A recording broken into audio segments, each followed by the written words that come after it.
Hopefully there's simpler questions.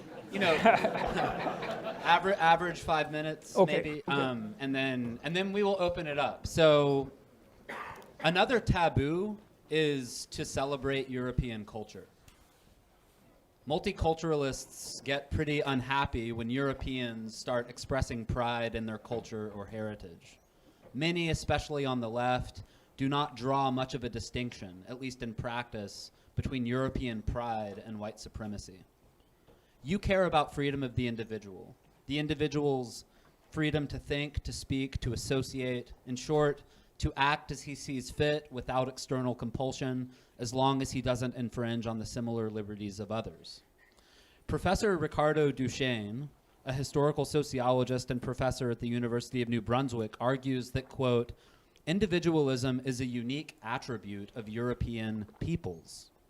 Quote, it has been exported to some degree to other nations, but in my view, it is not something that comes to them naturally. So, he continues, quote, you can't play the game of we're all individuals. We have to affirm and be proud of our ethnic identity and heritage to preserve the West's curious individualism. If Europeans become minorities in the West, he argues, the founding idea of the West, that no entity, not an individual, not a community, not the state, can justly deprive an individual of life, liberty, or property by force, no matter what the individual's race, class, or religion. I wouldn't be surprised if Duchesne, when he made this statement, had you in mind. Look, the medieval Europeans identified 7 deadly sins for a reason. And one of them was pride. It's like, let's make the presumption. I do believe that for reasons that aren't obvious, that the West has got some things right. We've got the sovereignty of the individual right. That's the most fundamental thing we've got right. We've articulated that, I think, in a remarkable way, not only theologically, philosophically, in our body of laws, in our societies.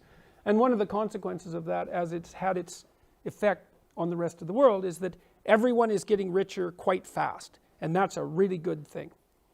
Okay, having said that, it's like, am I proud of that? It's like, I didn't do that. What the hell? Pride. What's that? That's not the right response. How about responsibility for that? How would that be?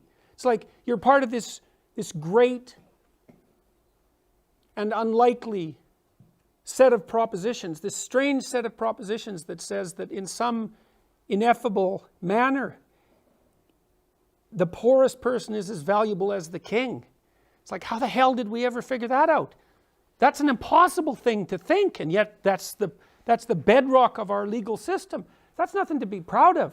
That's something to tremble before, to take on as an ethical burden, and not to wave a flag for how wonderful you are that you happen to have the same skin color as some of the people who thought that up. It's not the right response.